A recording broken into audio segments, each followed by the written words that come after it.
بھول جائیں وابڈا کو۔ بجلی کے کنیکشن کے کٹوانے کا سبب بنے گی وہ صرف لیتھیم ہوگی اور سولر ہوگا۔ بیٹری جو ہے وہ لیتھیم کی وہ کافی نیچے آئی ہے۔ ظلم ہے، جبر ہے، زیادتی ہے، لاقانونیت ہے، ہم تو بات ہی نہیں کر سکتے۔ اللہ تعالیٰ پاکستان کی حفاظت کرے اور تمام مسلمانوں کی حفاظت کرے۔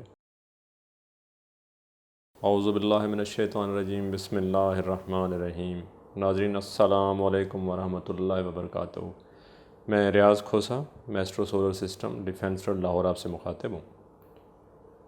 آج ہم بات کریں گے تھوڑی سی سولر پہ، جو کہ جیسا کہ ہم حسب معمول کرتے ہیں۔ سولر کی پرائسز تو آپ جان ہی رہے ہیں کہ اور تھوڑی سی نیچے آ گئی ہے، لیکن ایسی سپیڈ سے نہیں ہے جیسی لوگ توقع کر رہے تھے کہ جی بہت زیادہ نیچے آ جائے گی۔ ایسا نہیں ہے، کچھ 27 28 میں بھی 29 30 پہ ہے۔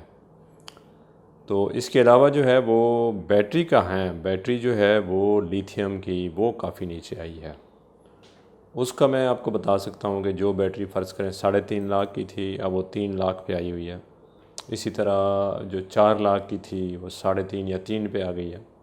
اس میں آپ کہہ رہے ہیں کہ 15 سے 20% کا فرق پڑا ہے۔ یہ ایک خوش خبری ہے پاکستانیوں کے لیے، کیونکہ لیتھیم جو ہے وہ ایک تو لائف اس کی زیادہ ہے، 5 سال تو وہ اس کو بالکل ہی کچھ نہیں ہوتا، وارنٹی دیتے ہیں لوگ 5 سال کی۔ تو 10 ایئرس اگر وہ 6000 لائف سائیکل کے ساتھ ہے تو 10 ایئرز وہ چلتی ہے۔ تو جو جیسے میں نے پچھلے ولاگ میں بھی کہا تھا کہ جو ایک بجلی کے کنیکشن کے کٹوانے کا سبب بنے گی وہ صرف لیتھیم ہوگی اور سولر ہوگا۔ جو لوگ کہتے ہیں کہ ہم وابڈا سے کوئی تعلق رکھنا ہی نہیں چاہتے، تو لیتھیم ایک دفعہ وہ لگائیں گے تو انشاءاللہ تعالیٰ پرائس ویسے نیچے آ رہی ہے لیتھیم کی، تو اس کے بعد پھر بھول جائیں وابڈا کو۔ تو اگر آپ نے پینل اچھے لگا لیے، اس کے بعد لیتھیم ایڈ کر لی، تو پھر ضرورت نہیں ہے آپ کو کنیکشن رکھنے کی وابڈا کا۔ اور وہ جس طرح نیچے آ رہی ہیں، امید ہے کہ کچھ اور نیچے آئیں گی۔ اگر کچھ اور نیچے آتی ہیں تو پھر تو معاملہ حل ہو جائے گا۔ اس وقت ڈرائی بیٹری کے، اگر میں کہوں کہ ڈرائی بیٹری سے بہتر ہے لیتھیم، یعنی ڈرائی بیٹری کی پرائس سے بہتر ہوگی لیتھیم کی پرائس، تو یہ غلط نہیں ہوگا۔ تو اب جو پرائسز ہیں وہ امید کی جا سکتی ہے کہ اور نیچے آ جائیں گی، اور اگر انشاءاللہ تعالیٰ جب نیچے آئیں گی تو پھر ہم اس کو آپ کو ڈسکلوز کریں گے، اور ساتھ جو ہے نا وہ آپ کو وابڈا سے کیسے جان چھڑانی ہے آپ کو گائیڈ کریں گے انشاءاللہ تعالیٰ۔ تو اس کے بعد ہم بات کرتے ہیں اپنا لبنان کی، اس کے بعد غزہ کی اور اسرائیل کی۔ اسرائیل نے جس طرح غزہ کو تباہی سے ہمکنار کیا، اور وہاں پہ آپ جانتے ہیں کہ بالکل کھنڈر کا منظر پیش کر رہا ہے۔ اس نے لبنان کو بھی، میں نے پچھلے ولاگ میں بتایا آپ کو کہ لبنان کو بھی اس نے یہی پلان بنایا کہ کھنڈر بنا دوں گا۔ مرد مجاہد تو آخر اتنے مسلمان ہیں، 56 اسلامی ممالک ہیں، سارے آپ کو پتہ ہی ہے وہ کس پوزیشن پہ ہیں۔ کچھ ایسے غیور لوگ ہیں جس میں اگر ذکر کروں آیت اللہ سید علی خامنائی کا، کہ وہ ایسے مرد مجاہد ہیں جنہوں نے صرف ایک ہی شخص نے ہمت دکھائی ہے، اور وہ تو ظاہر ہے اتنے مسلمانوں میں کچھ تو لوگ ہیں جن میں غیرت باقی ہے اور اللہ نے ان کو توفیق دی ہے۔ کچھ تو ایسے ہیں جن کو کوئی پرواہ ہی نہیں ہے، ان کی تو زبانیں نہیں کھلتی، وہ تو خاموش ہیں، وہ تو اتنا ڈرتے ہیں کہ زبان بھی نہیں کھولتے۔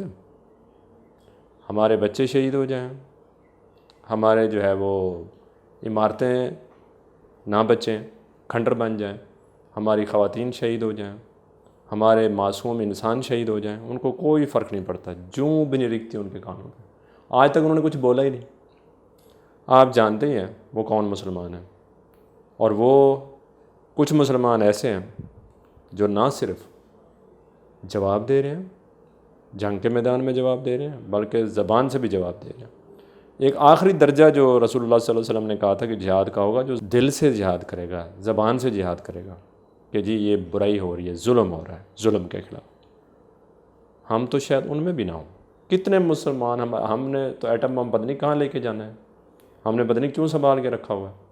ہم تو ان کو کہہ ہی نہیں سکتے، ہمارے حکمران تو زبان ہی نہیں کھول رہے۔ آپ خانہ پوری تو چیک کریں ہو کیا رہا۔ اللہ نہ کرے کہ یہ وقت ہم پہ ہے تو مجھے لگتا ہے کہ ہمارے ساتھ بھی پھر وہی ہوگا جیسا کہ باقیوں کے ساتھ ہو رہا ہے، سارے چپ رہیں گے اور ہم مرتے رہیں گے۔ اللہ نہ کرے ایسا ہو، میں ایسا نہیں کہہ رہا۔ اللہ تعالیٰ پاکستان کی حفاظت کرے اور تمام مسلمانوں کی حفاظت کرے، لیکن ایک بات کہہ رہا ہوں کہ غیرت اور توفیق خدا اس کے بغیر اسرائیل کا مقابلہ نہیں کیا جا سکتا۔ اور ایران نے بہت اچھا جواب دیا، لاجواب کر دیا ہے۔ ایسا لگ رہا ہے کہ 56 اسلامی ممالک میں ایک ہی شخص ہے اور ایک ہی ملک ہے جو اس کے خلاف کھڑا ہوا ہے ظلم کے، باقی تو سارے ایسے بھیگی بلی بنے ہوئے ہیں کہ کوئی جواب دینے پہ تیار ہی نہیں ہے۔ جواب تو دور کی بات ہے، کوئی زبان سے اظہار ہی نہیں کر رہا۔ اردگان صاحب نے بیان ایک دیا کہ جی ہاں گریٹر اسرائیل کا یہ ہے وہ ہے، تو اردگان صاحب جب آپ یہ سب کچھ جانتے ہیں تو آپ کی فوج کس لیے ہے؟ معذرت، اگر میں اردگان کو کہوں گا تو وہ کہے گا آپ کی پاکستان کی فوج کس لیے جناب؟ بات تو سچ ہے، لیکن اب ہم کیا کر سکتے ہیں، کیونکہ ہمارے تو قابو میں کچھ ہے ہی نہیں، ہم تو بات ہی نہیں کر سکتے۔ ہمارے تو جناب جو اسرائیل کے خلاف بات کرتا ہے اس پہ کوئی نہ کوئی پرچہ بن جاتا ہے۔ تو اس سے زیادہ میں کیا کہوں کہ کوئی ظلم کے خلاف کوئی کھڑا ہو، کوئی اٹھے، کوئی اللہ اور اس کے نبی کے جو ہے وہ اس کے مطابق چلے اور قرآن اور حدیث کے مطابق چلے۔ ہم تو بس آپس میں لڑ رہے ہیں، ہمارے تو آپس میں گتھم پیل ہے، ظلم ہے، جبر ہے، زیادتی ہے، لاقانونیت ہے، اس کے بعد جناب صوبائی ہے، صوبائیت چل رہی ہے، اس کے بعد بہت کچھ اس ملک میں ہو رہا ہے، تمام قسم کی سازشیں عروج پہ ہیں۔ اس وقت جس طرح محبت کی ضرورت پاکستان کو ہے وہ شاید کسی ملک کو نہ ہو، جس طرح کی جو ہے نا وہ اتحاد کی ضرورت آج ہے وہ شاید اس وقت سے پہلے نہیں تھی۔